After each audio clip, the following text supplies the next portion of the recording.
Now we get to explore some of the drawbacks of the digital asset of cryptocurrency.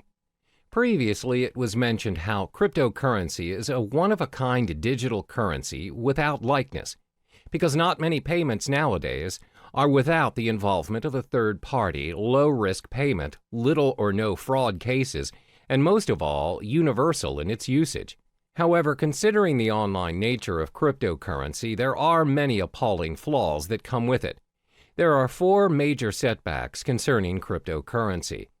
The first one is the lack of understanding over cryptocurrency. In most cases, people are still unaware of the digital currency world and the potential it holds. This is very similar to when the usage of credit cards first became available, and the reception towards them was fairly similar to that of cryptocurrency. Back then, people wouldn't even think that paying things using a mere card is possible. What's more, using a whole new digital currency. Because it is different and it doesn't involve cash directly, people shy away from it and constantly doubt its effectiveness. Additionally, it involves online access to make it work. The idea of paying for things or transferring money online is convenient to some, but most are still skeptical about it. In order to make cryptocurrency acceptable around us, the people need to be educated about it to be able to include it in their daily lives. One way to do this is through networking, but the fact is there are not many places online where people can learn about it. The effort to learn a whole new world of currency requires a lot of time and energy.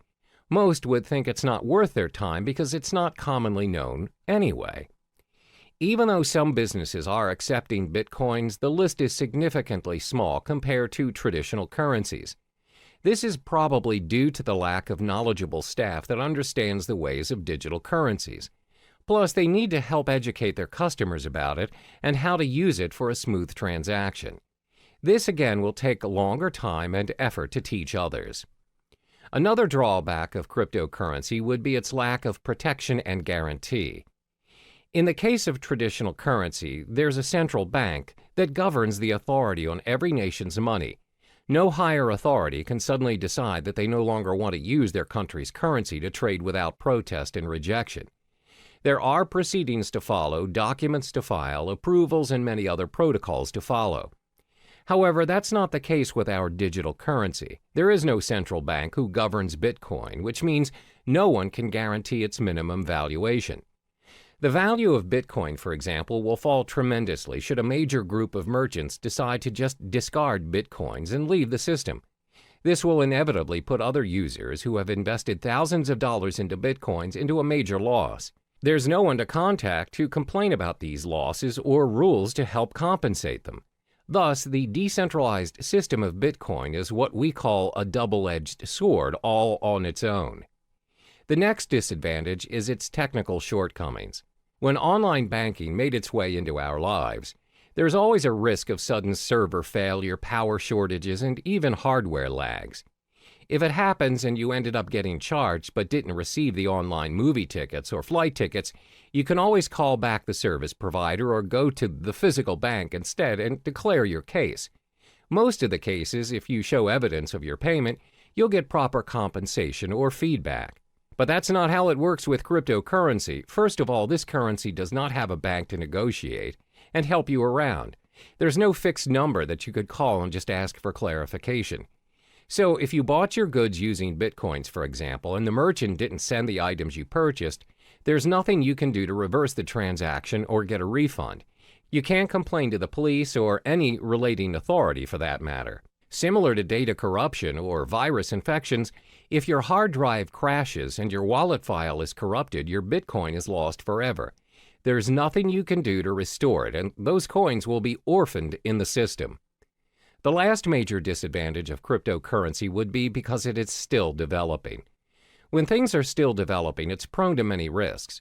There are so many incomplete features that can be improved, but it takes longer time to finalize, especially if it has no physical form. With traditional currency, despite the method of payments nowadays are done online, and without us actually seeing the physical money transferring from one account to another, at the end of the day, when you reach the ATM, you are capable of holding that cash. You can use it to buy stuff from the stores, physically and online. That shows how developed our traditional currency is. Since cryptocurrency doesn't have any physical form, its usage is obviously restricted. It must always be converted to traditional currency to enjoy its worth. According to studies, there was a time when there was a proposition to store Bitcoin wallet information on cards. However, there is no consensus nor continuation of the proposal.